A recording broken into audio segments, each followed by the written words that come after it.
الحمد للہ رب العالمین والصلاة والسلام علی رسولہ سیدنا محمد وعلی آلہ واصحابہ اجمعین، اما بعد۔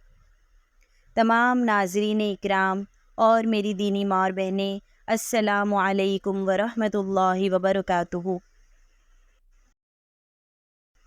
نماز کو صحیح طریقے سے ادا کرنے کے لیے وضو اور غسل کے تمام مسائل کو اچھی طریقے سے جاننا ہمارے لیے بہت زیادہ ضروری ہے۔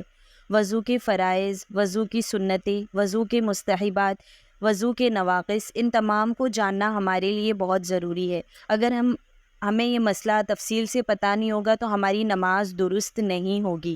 غسل کے مسائل کو بھی جاننا ہمارے لیے بہت ضروری ہے نماز کو صحیح طریقے سے ادا کرنے کے لیے۔ پچھلی ویڈیو میں ہم نے اچھی طریقے سے فرائض وضو کو جانا تھا، وہ وضو کی سنتوں کو جانا تھا۔ انشاءاللہ آج ہم نواقص وضو کو جانیں گے تفصیل سے۔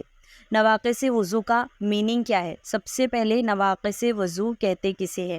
نواقص وضو یعنی ایسی چیز جن کی وجہ سے وضو ٹوٹ جاتا ہے۔ نواقص وضو ٹوٹل کتنی ہے؟ 8 ہے۔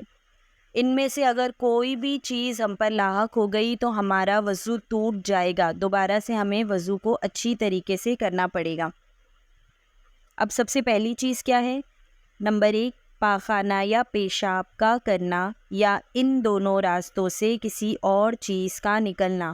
ہم نے وضو کیا ہے لیکن اگر ہم ٹوائلٹ چلے گئے تو دوبارہ سے ہمیں وضو کرنا پڑے گا، ہمارا وضو ٹوٹ جائے گا۔ دوسری چیز کیا ہے؟ ریح کا یعنی ہوا کا پیچھے کے راستے سے نکلنا، ایسی صورت میں بھی وضو ٹوٹ جاتا ہے، ہماری نماز نہیں ہوگی۔ تیسری چیز کیا ہے؟ بدن کے کسی مقام سے خون یا پیپ کا نکل کر بہہ جانا۔ دیکھیے اس کو اچھے سے جاننا بہت ضروری ہے۔ بدن کا کوئی بھی حصہ ہو، ہاتھ ہو، پیر ہو، کوئی بھی پارٹ ہو جہاں ہمارا ہلکا سا بھی کٹ ہو اور خون نکل رہا ہے، ہم نماز پڑھے، نماز کے دوران ہی ہم نے دیکھے کہ ہمیں خون نکل رہا ہے، لیکن اگر وہ وہیں پر جمع ہوا ہے تو ہمارا وضو نہیں ٹوٹے گا، ہم نماز کو کمپلیٹ کر سکتے ہیں۔ لیکن اگر وہ خون نکل کر بہہ رہا ہے، ہم نے رومال سے یا کپڑے سے پوچھے پھر وہ بہتا ہوا دکھا تو ہمارا وضو ٹوٹ گیا، ہماری نماز بھی ٹوٹ گئی، ہمیں دوبارہ سے وضو کرنا پڑے گا اور نماز کو ادا کرنا پڑے گا۔ اسی طریقے سے آنکھ آ جاتی ہے یا آنکھ میں کوئی زخم وغیرہ آ گیا جس کی وجہ سے آنکھ سے پیپ نکل رہا ہے یا پانی نکل رہا ہے تو ہماری نماز نہیں ہوگی، ہمارا وضو کیونکہ ٹوٹ چکا ہے، کنٹینیو وہ پیپ بہہ رہا ہے تو ہمارا وضو ٹوٹ گیا ہے، یہ بھی نواقص وضو میں آتا ہے۔ اس کے بعد کیا ہے؟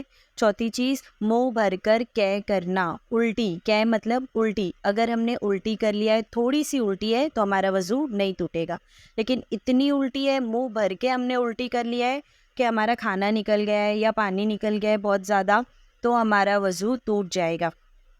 پانچویں چیز، لیٹ کر یا سہارا لگا کر سو جانا۔ ہم وضو کیے ہوئے تھے، عصر کے بعد تھوڑی سی ہلکی سی مغرب کا انتظار کر رہے، نماز کے لیے بیٹھے اور ہلکی سی جھپکی لگ گئی ہے، آنکھ لگ گئی، ہلکی سی بھی ٹیک لگا کر لیٹے تھے تو ہمارا وضو ٹوٹ گیا، ہم مغرب کی نماز نہیں پڑھ سکتے، دوبارہ سے ہم وضو کریں گے اور نماز ادا کریں گے۔ چھٹی چیز کیا ہے؟ بیماری یا کسی اور وجہ سے بے ہوش ہو جانا، وضو ٹوٹ جاتا ہے بے ہوشی کے حالت میں۔ ساتویں چیز، مجنون یا دیوانہ ہو جانا۔ آٹھویں چیز، نماز میں قہقہا مار کر ہنسنا۔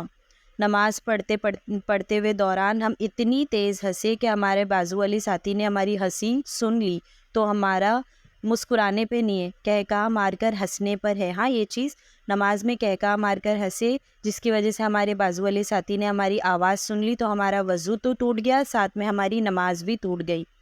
یہ آٹھوں چیز اگر کوئی بھی صورت ان میں سے ہم پر پائی گئی تو ہمارا وضو ٹوٹ جاتا ہے، دوبارہ سے نماز ادا کرنا پڑتا ہے، دوبارہ سے وضو کرنا پڑتا ہے۔ یہ ساری چیزیں نواقص وضو ہے۔